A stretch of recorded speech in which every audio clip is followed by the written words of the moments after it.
인생향기 시청자 여러분 안녕하세요. 오늘은 대전에 사시는 한 할아버지의 기적 같은 사연을 읽어드리겠습니다. 그럼 시작하겠습니다.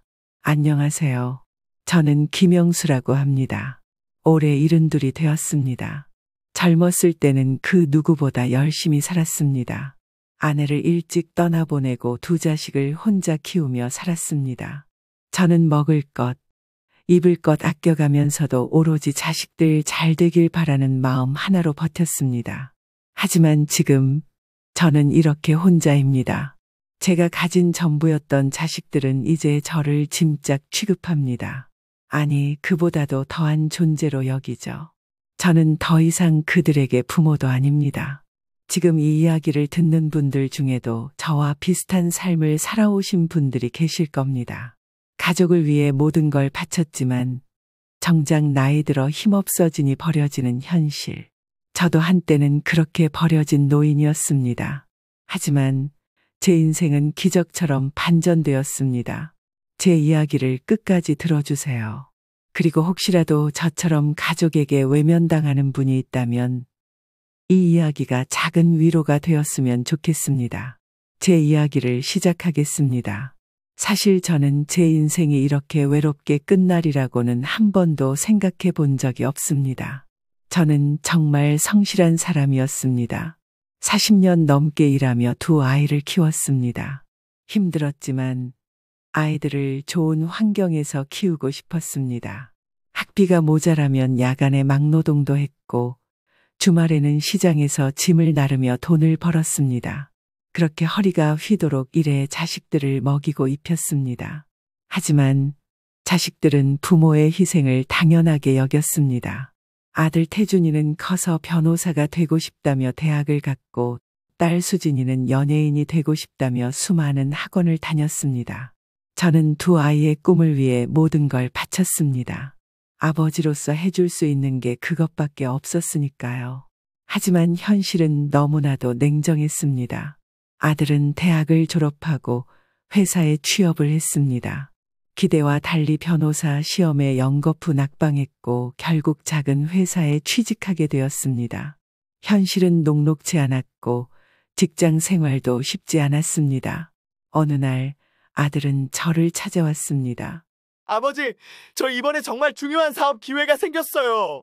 투자만 잘하면 대박이 난다는데 잠깐만 도와주시면 안 될까요? 저는 아들을 믿고 모아둔 적금까지 깨서 돈을 건넸습니다. 하지만 몇 달 후 사업이 망했다는 연락을 받았습니다. 그 후로 태준이는 돈을 갚기는커녕 연락도 뜸해졌고 시간이 지나자 마치 그런 일이 없었던 것처럼 행동했습니다. 아버지, 당분간 그 돈은 그냥 잊으세요. 저도 힘들다고요. 그 한마디에 가슴이 찢어졌습니다. 가족을 위해 모든 걸 바쳤는데 돌아오는 건 이런 차가운 말뿐이었습니다. 아들은 점점 더 제 연락을 피하기 시작했고 어느 순간부터는 전화를 해도 받지 않았습니다. 심지어 그냥 얼굴 한번 보러 찾아가도 바쁘다며 문전박대를 했습니다. 마지막으로 제가 아파서 도와달라고 했을 때조차 아들은 냉정했습니다. 아버지, 당분간 연 끊고 살아요. 저도 제 인생이 있어요. 아버지도 잘 살고 있으세요. 돈은 나중에 기회 되면 갚으면 되잖아요. 그 순간 저는 깨달았습니다. 이 아들은 더 이상 제 아들이 아니었습니다. 제 딸 수진이는 대학 졸업 후 어여쁜 얼굴로 부유한 남자와 결혼했습니다. 딸은 처음엔 저에게 전화도 자주 하고 안부도 물었지만 남편과 살면서 점점 변했습니다. 남편이 아무것도 가진 게 없는 저를 탐탁지 않게 여기자 태도가 바뀐 겁니다. 어느 날 딸과 통화를 하였습니다. 아빠, 남편이 아빠랑 연락하는 거 싫어해.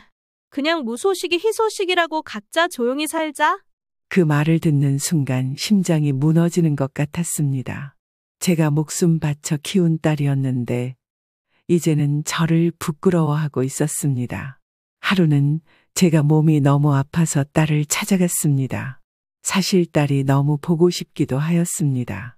딸아, 아버지가 좀 힘들어서 그런데 잠깐만 재워줄 수 있겠니? 하지만 수진이는 저를 현관에서 막아섰습니다. 아빠, 우리 남편이 이런 거 싫어해요. 제발 그냥 돌아가세요. 그날 밤, 저는 버스 정류장에서 하염없이 눈물을 흘리며 밤을 지새웠습니다. 그날 밤, 저는 모든 희망을 잃은 채 좁은 방 안에 홀로 앉아 있었습니다. 한때 제 삶의 전부였던 자식들에게 버려지고 몸까지 쇠약해진 지금, 저는 더 이상 살아야 할 이유를 찾을 수 없었습니다. 좁고 눅눅한 방에는 불빛 하나 없었고 냉장고에는 마실 물조차 없었습니다. 문득 제 인생이 한순간에 허물어진 것 같았습니다. 그렇게 저는 술 한 병을 들이켰습니다. 2병, 3병. 어느새 정신이 몽롱해지면서 기억 속 아내의 얼굴이 떠올랐습니다. 따뜻했던 아내의 손길, 언제나 저를 바라보던 다정한 눈빛. 저는 흐느끼며 그대로 쓰러져 잠이 들었습니다. 그런데 꿈속에서 아내가 나타났습니다. 하늘나라에서 온 듯 환한 빛을 두른 채 저를 바라보던 아내는 그대로 다가와 저를 꼭 안아주었습니다. 아내의 체온이 느껴지는 듯했습니다. 여보, 난 잘 있으니 재밌게 더 살다 와요. 너무 힘들어하지 말아요. 당신에겐 아직 좋은 날들이 남아 있어요. 저는 꿈속에서도 울었습니다. 제 손을 잡아주던 아내의 손길이 따뜻했습니다. 그리고 꿈에서 깨어난 순간, 눈물로 젖은 얼굴을 손으로 쓸어내리며 생각했습니다. 혹시라도 정말 기적 같은 일이 일어날까? 그렇게 저는 편의점으로 향했습니다. 별다른 기대 없이 복권을 한 장 집어들었고 습관처럼 사서 호주머니에 넣었습니다. 그리고 며칠이 지나고 나서야 번호를 확인하러 편의점으로 갔습니다. 어르신, 이거 1등이에요. 순간 주변 소리가 들리지 않았습니다. 편의점 직원이 당황한 얼굴로 저를 바라보며 다시 한번 확인했습니다. 정말입니다. 1등이에요. 어르신, 축하드립니다. 저는 손이 떨려 제대로 복권을 쥘 수도 없었습니다. 직원이 숫자를 다시 확인해 주었고 마침내 제 손에 들린 복권이 진짜 당첨된 것임을 실감했습니다. 하지만 너무 큰 돈이었기에 저는 조용히 집으로 돌아왔습니다. 괜히 소문이 나면 위험할 수도 있겠다는 생각이 들었습니다. 며칠 후 인터넷 뉴스에서 저희 동네 편의점에서 1등 당첨자 등장이라는 기사가 나왔습니다. 편의점 직원이 인터뷰에서 말했습니다. 연세 지긋한 어르신이었는데 많이 놀라시더라고요. 기사에는 CCTV 화면 속 한 노인의 뒷모습이 나왔습니다. 우연히 그 뉴스를 본 아들과 딸은 화면을 유심히 보다가 알게 된 것이었죠. 저거 아버지 아니야? 아들과 딸은 황급히 핸드폰을 들어 저에게 연락을 했습니다. 지금까지 무시했던 아버지에게 다시 연락을 해야 할 이유가 생긴 것입니다. 곧바로 두 사람은 저희 집을 향해 달려왔습니다. 아버지, 연락 안 드려서 죄송해요. 건강은 괜찮으세요? 문을 열자마자 아들과 딸은 마치 몇 년 동안 그리워했던 자식인 것처럼 눈물이 고인 얼굴을 하고 있었습니다. 평소에는 전화 한 통 없던 자식들이었지만 그들의 얼굴에는 애써 감추려는 억지 감동이 묻어났습니다. 저는 황당했지만 어떻게 나오는지 보기 위해 조용히 지켜보았습니다. 자식들은 한껏 감동받은 표정을 짓고 있었습니다. 아버지, 이제 우리랑 같이 지내요. 아버지 외롭게 혼자 지내시는 거 마음이 너무 아파요. 맞아요, 아버지. 우리가 가족이잖아요. 언제까지 이렇게 혼자 사실 거예요? 마치 기다렸다는 듯이 자식들은 감동적인 장면을 연출했습니다. 딸은 눈물을 흘리는 신용까지 하며 손을 잡았습니다. 아버지, 우리 가족이니까 당연히 함께 살아야죠. 그 순간 저는 천천히 자리에서 일어났습니다. 그리고 조용히 두 자식을 번갈아 바라보며 말했습니다. 너희가 나를 버렸듯 나도 너희를 버릴 거다.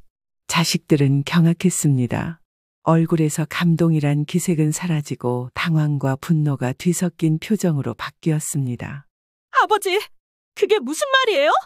우리 가족인데 당연히 당첨된 돈은 자식들한테 써야죠. 솔직히 돈 쓸 것도 없잖아요. 맞아요. 이 돈을 어디에 쓰시려고요? 저는 냉정한 얼굴로 자식들을 바라보며 천천히 입을 열었습니다. 이 돈은 나를 끝까지 버리지 않은 사람들에게 쓸 거다. 아들과 딸은 그제야 본색을 드러냈습니다. 아버지, 우리가 그동안 어떻게 살아왔는지 아세요? 우리도 힘들었다고요. 맞아요. 아버지가 우리를 버리시면 안 되죠. 가족인데. 하지만 저는 더 이상 자식들의 말에 흔들리지 않았습니다. 저는 변호사를 통해 유산의 대부분을 사회에 기부하고 나머지는 제 자신을 위해 사용하기로 했습니다. 그리고 작은 전원주택을 마련해 평온한 노년을 보내기로 결심했습니다. 자식들은 끝까지 발악하며 돈을 요구했지만 결국 한 푼도 얻지 못한 채 돌아갔습니다. 그리고 비로소 저는 저희 인생을 찾았습니다. 조금 슬프기도 하지만 이제야 숨통이 트이는구나. 저는 조용히 창밖을 바라보며 다시는 외롭지 않은 삶을 살아가기로 다짐했습니다. 여러분, 저는 이제 더 이상 외롭지 않습니다. 자식들에게 버려진 것은 아프고 쓰라린 일이었지만 덕분에 저희 인생이 무엇인지 깨달았습니다. 여러분, 가족이라는 이름이 항상 따뜻한 것은 아닙니다.